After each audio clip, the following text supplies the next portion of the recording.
मेरा नाम है Gautam. Welcome to our YouTube channel to aspirant. Today we will talk about civil service examination. हमारे देश के अंदर एक यूपीएससी गवर्नमेंट बॉडी होती है जो हमारी कंट्री में सिविल सर्विसेज का एग्जामिनेशन कंडक्ट कराती है। इस यूपीएससी का फुल फॉर्म होता है यूनियन पब्लिक सर्विस कमीशन। इसे हम हिंदी में लोक संघ सेवा आयोग बोल देते हैं। यूपीएससी के एग्जाम के अंदर 3 स्टेजेस होती हैं। पहली स्टेज होती है प्रीलिम्स, दूसरी स्टेज होती है मेंस एग्जामिनेशन एंड तीसरी स्टेज होती है दैट इज इंटरव्यू और पर्सनालिटी टेस्ट। यूपीएससी जो बॉडी होती है वो इस एग्जामिनेशन के द्वारा हमारी कंट्री के अंदर 3 प्रकार की सर्विसेज के लिए कैंडिडेट को रिक्रूट करती है। पहली सर्विस होती है all India services that is IAS, IPS and IFS, जिसे हम जनरली बोल देते हैं।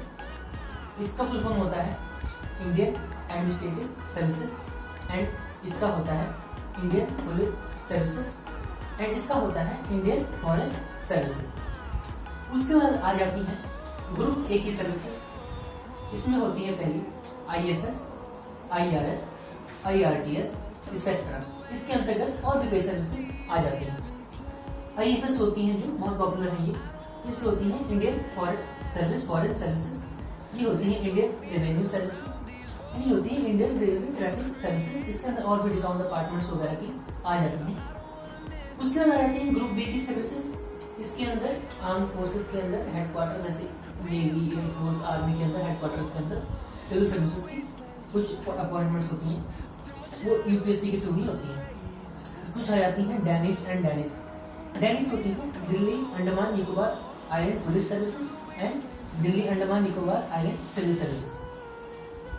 अब हम आ जाते हैं यूपीएससी एग्जाम में कितने अटेम्प्ट्स होते हैं और कितनी आयु सीमा होती है। तो पहले आ जाते हैं हम जनरल कैटेगरी के ऊपर। जनरल कैटेगरी जो कैंडिडेट्स होते हैं वो अपनी लाइफ में 6 अटेम्प्ट दे सकते हैं at the age of highest limit of 32 years. उसके बाद आ जाते हैं हम ओबीसी कैटेगरी के ऊपर। ओबीसी कैटेगरी जो कैंडिडेट होते हैं वो मैक्सिमम 35 की एज तक एग्जाम में बैठ सकते हैं और उनके पास नंबर ऑफ अटेम्प्ट्स 9 होते हैं। उसके बाद हम आ जाते हैं एससी और एसटी के ऊपर, that is schedule caste and schedule tribes candidates के लोगों के लिए। तो उनकी जो हाईएस्ट एज लिमिट होती है वो 37 ईयर्स होती है और उनके पास नंबर ऑफ अटेम्प्ट होते हैं unlimited till 37 years of age तक होते हैं। मतलब 37 साल की उम्र की एज तक वो जितने मर्जी उतने अटेम्प्ट दे सकते हैं। उसके बाद आ जाते हैं हम पीडब्ल्यूडी के ऊपर, जैसे person with disabilities like people handicapped and जो वगैरह होते हैं उनके लिए आ जाती है ये कैटेगरी। तो वो अपनी 42 एज तक इस एग्जाम में बैठ सकते हैं और इनफिनाइट नंबर ऑफ अटेम्प्ट्स दे सकते हैं एट द एज ऑफ 42। उसके बाद हम आ जाते हैं इस एग्जाम में एलिजिबिलिटी क्राइटेरिया के लिए। इस एग्जाम में बैठने के लिए आपको नॉर्मली ग्रेजुएट होना होता है। यूपीएससी हमारी कंट्री में बोलती है आप चाहे आपने बीए किया हो, बीकॉम किया हो, बीएससी किया हो, जरूरी नहीं है आप देश के बड़े बड़े इंस्टीट्यूट्स को बिलोंग करते हो, जैसे आप आईआईएम से पढ़े हुए हैं, आईआईटी से पढ़े हुए हैं। जरूरी नहीं है कि आप तभी इस एग्जाम में बैठ सकते हैं। इस एग्जाम में बैठने के लिए नॉर्मली आप किसी भी इंडियन रिकॉग्नाइज्ड इंस्टीट्यूट से पास आउट होने चाहिए और तभी, और नॉर्मल परसेंटेज 33% भी होगा, फिर भी आप एग्जाम में बैठ सकते हैं। ओपन लर्निंग जो स्टूडेंट्स होते हैं वो भी इस एग्जाम में बैठ सकते हैं अपनी डिग्री इग्नू वगैरह से लेके और भी यूनिवर्सिटीज उनसे लेके। उसके बाद जो स्टूडेंट अपनी ग्रेजुएशन फाइनल ईयर के स्टूडेंट हैं या फाइनल सेमेस्टर में हैं वो भी इस एग्जाम में बैठ सकते हैं, प्री का पेपर दे सकते हैं। उसके बाद जब तक मेंस का पेपर आएगा, पर मेंस के पेपर के वक्त उनको अपनी फाइनल मार्कशीट उनके हाथ में होनी चाहिए, तब वो मेंस का पेपर लिख सकते हैं।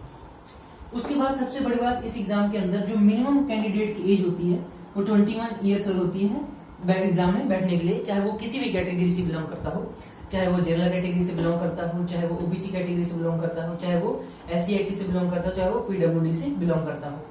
सबसे एज न्यूनतम होती है 21 ईयर्स ऑफ एग्जाम में बैठने के लिए। तो चलिए आगे बढ़ते हैं। तो जैसे हमने बताया यूपीएससी एग्जाम 3 स्टेज पर होता है, प्री, मेंस एंड इंटरव्यू। तो हम एग्जाम पैटर्न के बारे में जानते हैं। जो प्री का एग्जाम होता है वो 200 मार्क्स का होता है। उसमें से पहला पेपर होता है जनरल स्टडीज पेपर 1 जो 200 मार्क्स का होता है। इसके अंदर 100 क्वेश्चन आते हैं और ईच क्वेश्चन 2 मार्क्स का होता है। दूसरा पेपर होता है हमारा general studies paper 2 which is also known as CSAT, Civil Services Aptitude Test। ये 200 मार्क्स का होता है, इसके अंदर 80 क्वेश्चन आते हैं और 2.5 मार्क्स का एक क्वेश्चन होता है। ये क्वालिफाइंग नेचर का होता है, इससे में सिर्फ स्टूडेंट कैंडिडेट्स को 33% स्कोर करने होते हैं। और ये जो पेपर है ये प्री की मेरिट में काउंट नहीं किया जाता, प्री की मेरिट में सिर्फ GS1 का पेपर काउंट किया जाता है। इसके बेस पर ही जो हमारा प्री की हमारी मेरिट निकलती है। अब हम आ जाते हैं मेंस के पेपर के ऊपर, जो इसका दूसरा क्वेश्चन है।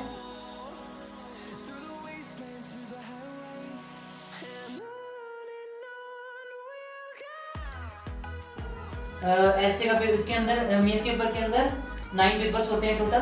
पहला पेपर होता है ऐसे का पेपर 250 मार्क्स, दूसरा पेपर होता है हमारा लैंग्वेज का पेपर जिसमें एक इंग्लिश लैंग्वेज कंपलसरी होती है और एक आप कोई भी 22 इंडियन लैंग्वेजेस हैं, आप उनमें से कोई भी एक रीजनल लैंग्वेज चूज करके आप ऐसे का लैंग्वेज का पेपर लिख सकते हैं। उसके अंदर 300 मार्क्स दोनों पेपर होते हैं, आपको 25% मार्क्स स्कोर करने होते हैं इसके अंदर, ये भी क्वालिफाइंग नेचर के होते हैं। उसके आ जाते हैं हम जीएस के 4 पेपर होते हैं, general studies paper 1, paper 2, paper 3, paper 4 which is also 250 marks each. उसके बाद में आते हैं ऑप्शनल पेपर के ऊपर। ऑप्शनल पेपर होते हैं वो 2 पेपर होते हैं ऑप्शनल के 250 मार्क्स के। इस तरह हमारे मेंस की टोटल मार्किंग होती है वो 1750 मार्क्स की हो जाती है।